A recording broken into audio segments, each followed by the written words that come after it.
రషీద్ హత్య కేసులో నిన్న మొన్న తెలుగుదేశం అనుకూల పత్రికలో వచ్చింది ఏంటి, అతనిదేదో గతంలో అతని వాహనం ధ్వంసం చేశారు, ఆ ధ్వంసం చేసినటువంటి కారణంగా అతని మీదనే హత్యా ప్రయత్నం కేసు పెట్టారు, ఆ కారణంగానే అతను కక్ష పెట్టుకుని బెయిల్ మీద బయటకు వచ్చి ఈ హత్య చేశాడు అన్నటువంటిది రాసుకొచ్చారు. ఇద్దరు వైసీపీ వాళ్ళే, కానీ అతను వైసీపీ కాదు తెలుగుదేశంలోకి చేరి 2 ఏళ్ళు అయింది అన్నటువంటిది ఇటు సాక్షి కానీ తెలుగుదేశం కానీ అదే వైఎస్ఆర్ కాంగ్రెస్ పార్టీ వాళ్ళు కానీ ప్రొజెక్ట్ చేసుకొచ్చారు. అదే సందర్భంలో అసలు ఆ వాహనమే తగలబెట్టింది అతని వాహనం కాదు, ఆసిఫ్ అనే ఇంకొక అతని వాహనము, అతని మీద హత్యా ప్రయత్నం ఇతను చేశాడు రషీద్ అన్నటువంటి విషయాన్ని నేను జగన్మోహన్ రెడ్డి చెప్పినటువంటిది కూడా చూసాం.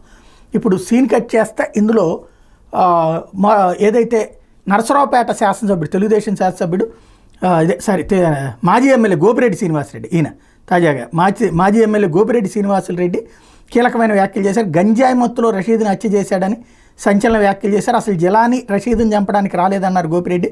జలానితో పాటు గొడవలున్న వేరే వ్యక్తిని మర్డర్ చేయడానికి వచ్చి గంజాయి మత్తులో రషీద్ని వేసేశాడన్నారు గోపిరెడ్డి. ఇది టీడీపీ చేయించిన మర్డర్ అంటూ జగన్ ఆరోపిస్తున్నటువంటి నేపథ్యంలో జగన్ చెప్పినట్టు ఇది పొలిటికల్ మర్డర్ కాదని, కేవలం గంజాయి మత్తులో ఎవరినో చంపబోయి రషీద్ పొట్టను పెట్టుకున్నాడని ఇప్పుడు గోపిరెడ్డి స్టేట్మెంటు, అది కూడా ఒక టీవీ ఛానల్ ఇంటర్వ్యూలో చెప్పినటువంటి అంశం ఇప్పుడు సంచలనమైంది.